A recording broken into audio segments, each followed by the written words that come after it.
નમસ્કાર, હું હર્ષ India news ગુજરાતમાં આપનું સ્વાગત છે। સમાચારની શરૂઆત સુરતની સુમુલ ડેરીની 9 બેઠકો માટે યોજાયેલી ચૂંટણીમાં ભાજપે જોરદાર પ્રદર્શન કરતા 8 બેઠકો પર વિજય મેળવ્યો છે।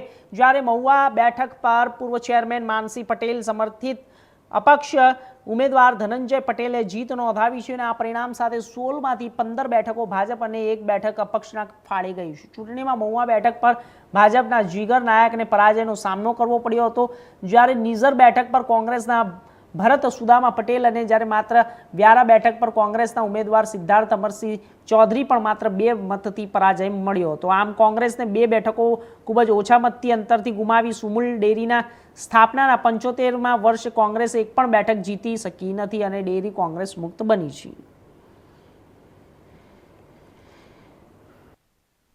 चार सीट पर भारतीय जनता पार्टी उम्मीदवार जीत्या है। एक सीट पर अपक्ष उम्मीदवार जीत करी कई रीतनी व्यूहरचना હતી આ કામગીરી થઈ રીતના જે રીતે પશુપાલકો જે વિશ્વાસ મૂક્યો છે એને કારણે આજે અમે વિજય બન્યા છે। નિઝર સીટની અંદર પણ વિજય બન્યા છે। મોગલભાઈ વાત કરીએ તો પશુપાલકોના હિતમાં કઈ રીતે કામગીરી આવનાર દિવસોની અંદર આ પશુપાલકોની જે મંત્રી છે પશુપાલન હિતમાં કામ કરશે।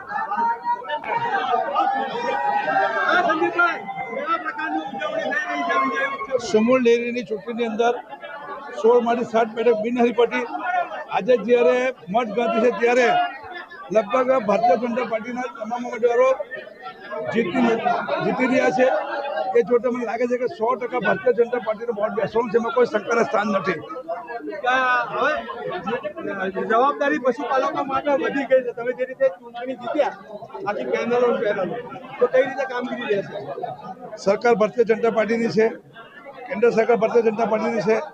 જે પણ સરકારની સહાય દ્વારા પશુપાલકોને જે લાભ થાય એના માટે સરકારનો પણ પૂરો સહકાર અમને છે અને અમારું બોલ જે છે એ પૂરી નિષ્ઠાથી પશુપાલકની સેવા માટે ચૂંટાયું છે અને સેવા કરવાના છે। આભાર।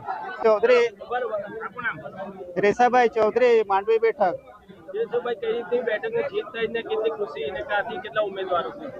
માંડવી બેઠક પર ફક્ત 2 ઉમેદવાર હતા, એક ભાજપ પ્રેરિત અને એક કોંગ્રેસ પ્રેરિત। તે પૈકી મને ભારતીય જનતા પાર્ટીએ ઉમેદવારી કરાવી હતી। ભારતીય જનતા પાર્ટીએ મારા પર વિશ્વાસ મૂકેલો એ ભારતીય જનતા પાર્ટીનો ખૂબ ખૂબ આભાર માનું છું અને સાથે મતદારોએ પણ મને જે ભારતીય જનતા પાર્ટીએ વિશ્વાસ મૂકેલો એટલો જ મતદારોએ પણ મારા પર વિશ્વાસ મૂક્યો તે બદલ મતદારોનો પણ ખૂબ ખૂબ આભાર।